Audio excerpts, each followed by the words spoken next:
Party के नेता धरने पर बैठ गए। उससे लगता है कि ये मामला बिल्कुल अब आर पार की लड़ाई हो गई, फिर से एक बार धरना प्रदर्शन का दौर शुरू होगा। वो तो एटीएस के दफ्तर के बाहर साफ दिख रहा है, लेकिन भले ही एक प्रोसेस होता है गिरफ्तारी का और उसकी पालना की गई है या नहीं की गई है, इस पर बहस हो सकती है जी। लेकिन आखिरकार ये पूरा जो मामला है इसमें कहीं ना कहीं कोर्ट के पीछे छिपती नजर आ रही है आम आदमी पार्टी। ऐसा आरोप अब से कुछ देर पहले योगेंद्र यादव ने लगाया है और उनका और प्रसाद भूषण का विरोध 4 महीने पहले इस मुद्दे पर भी था, ये बात उन्होंने स्पष्ट की है।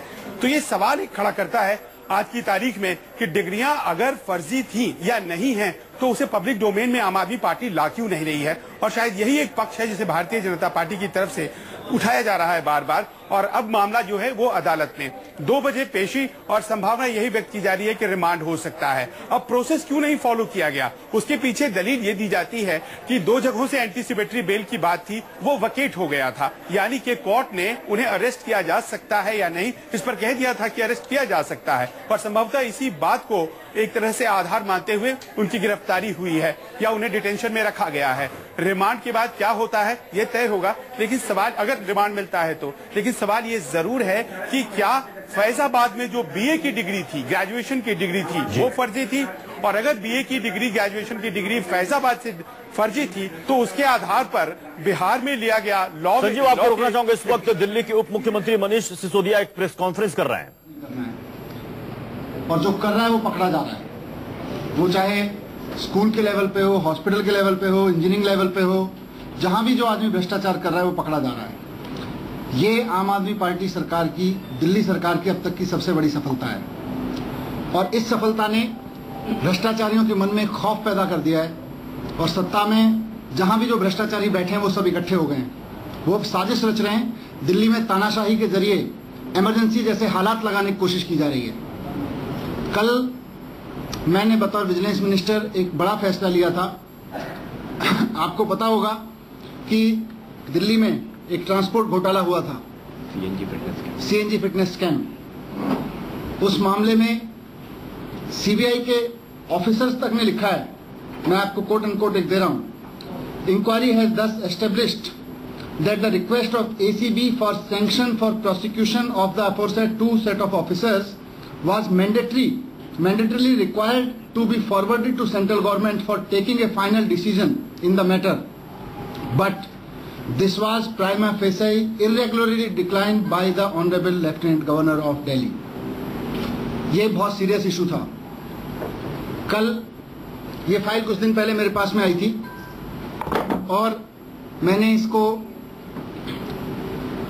एग्जामिन करने के लिए कहा था कि इसको एग्जामिन कर लें क्योंकि बहुत सीरियस मसला है। बहुत एक सीनियर पोस्ट पे, सीनियर कॉन्स्टिट्यूशनल पोस्ट पर बैठे हुए एक व्यक्ति से संबंधित मसला है। सीबीआई के ऑब्जर्वेशन बहुत सीरियस हैं, इसको बहुत गंभीरता से एग्जामिन किया जाए। और कल जब मैंने उसको एग्जामिन होने के बाद वो मेरे पास आई फाइल और मैंने इसमें जांच के आदेश दिए, तो उसके बाद से अचानक पूरी दिल्ली में इमरजेंसी जैसे हालात पैदा करने की कोशिश करी जा रही है। उधर चीफ मिनिस्टर ने चीफ सेक्रेटरी साहब से इस पूरे मामले में एक रिपोर्ट मांगी। आप सीक्वेंस ऑफ इवेंट देखिए कि लगभग 1 बजे सरकार इस बारे में आदेश देती है। उसके बाद कुछ ही घंटे के अंदर अंदर एंटी करप्शन ब्रांच के ऊपर एक चीफ को इलीगल तरीके से थोपने की कोशिश करी जाती है। एंटी करप्शन ब्रांच में जॉइंट कमिश्नर नाम का कोई पोस्ट नहीं है। उसके बावजूद एक अधिकारी को दिल्ली पुलिस के साथ साथ एंटी करप्शन ब्रांच के जॉइंट कमिश्नर की जिम्मेदारी देने का आदेश पारित किया जाता है, जो कि पूरी तरह से इलीगल है। जो पोस्ट ही नहीं है वहां कैसे किसी अधिकारी को लाके बिठाया जा सकता है। एंटी करप्शन ब्रांच बहुत सफलतापूर्वक पिछले 3 महीने में भ्रष्टाचार के खिलाफ लड़ रही है।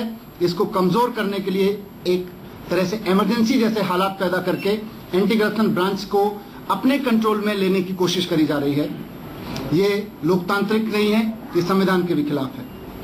इसके साथ साथ दूसरी घटना ये घटती है कि 4 महीने से मीडिया में भी चल रहा है इशू, हाईकोर्ट में चल रहा है, मीडिया ने कई बार उठाया, दोनों पक्ष रखे हैं मीडिया में कि जो बार काउंसिल कह रही है या मंत्री जी जो कह रहे हैं जितेंद्र तोमर जी, वो दोनों पक्ष लगातार मीडिया में चल रहे हैं। हाईकोर्ट में केस चल रहा है।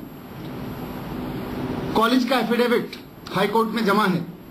कॉलेज के एफिडेविट में बहुत क्लियर वर्ड्स में कहा गया है कि जितेंद्र तोमर वहां पे स्टूडेंट थे और वहां से पास आउट हैं। उसके बावजूद कल जब ये जांच के आदेश हुए तो उसके बाद एक तरफ एसीबी के ऊपर चीफ इलीगल तरीके से थोपने की कोशिश की गई और दूसरी तरफ शायद आम आदमी पार्टी को सबक सिखाने की नीयत से जितेंद्र तोमर के खिलाफ एक और एफआईआर करके और आज सुबह जिस तरह से जितेंद्र तोमर को उनके एमएलए दफ्तर से उठाया गया है, ऐसा लग रहा था जैसे किसी माफिया को उठाने के लिए आई हो पुलिस।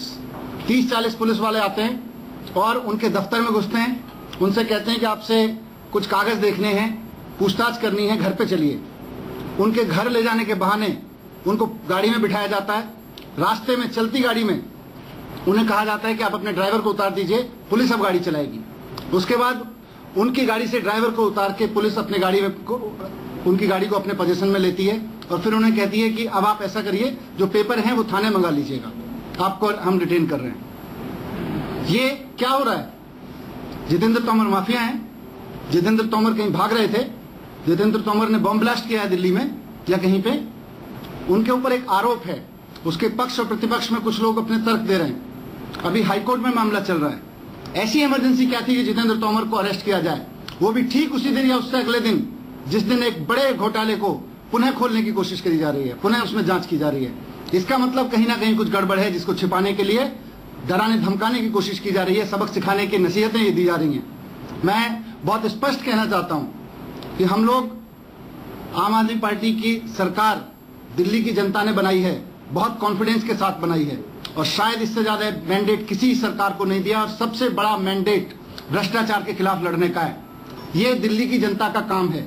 हम लोग दिल्ली की जनता के काम में लगे हैं। दिल्ली की जनता ने हमें 67 सीटें देकर आदेश दिया है कि जाओ और जाके दिल्ली सरकार में जहां जहां भ्रष्टाचार हो रहा है रोको और जो जो भ्रष्टाचारी मिलता है वो किसी भी पद पे बैठा हो उसको जेल के अंदर डालो। अगर कोई भी आदमी इसमें आके टांग अड़ाएगा तो छोड़ेंगे नहीं।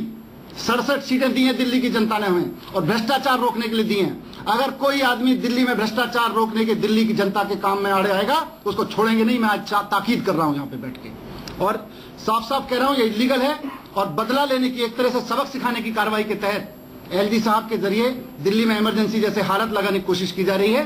अब इसमें हम विचार कर रहे हैं आगे क्या एक्शन लें, उसके बारे में आपको बताएंगे। स्पीकर को इन्फॉर्म नहीं किया गया था गिरफ्तारी? वो शायद स्पीकर का रिएक्शन आ गया, स्पीकर साहब का रिएक्शन आ रहा है, उसको वो बताएंगे क्या एक्शन लेंगे।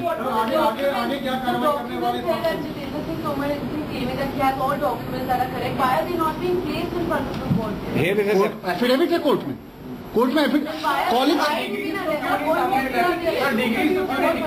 जितेंद्र कम से कम 1 महीने पहले, लगभग या 1.5 महीने पहले जब ये इशू उठा था और काफी चला था तो जितेंद्र तोमर की तरफ से बाकायदा चीफ मिनिस्टर को जवाब देके सारे पेपर्स, सारे डॉक्यूमेंट्स, कॉलेज के लेटर्स सब कुछ प्रेस में भी डाले गए थे। आप लोगों के प्रेस रिलीज में भी होंगे सारे डॉक्यूमेंट्स। ये कॉलेज का एफिडेविट है हाई कोर्ट के लिए, ये कॉलेज का एफिडेविट है। पार्टी सरकार करने के लिए आई है। अगर जितेंद्र सिंह तोमर ईमानदार है, उनकी डिग्री सच है, क्या आपको नहीं लगता कि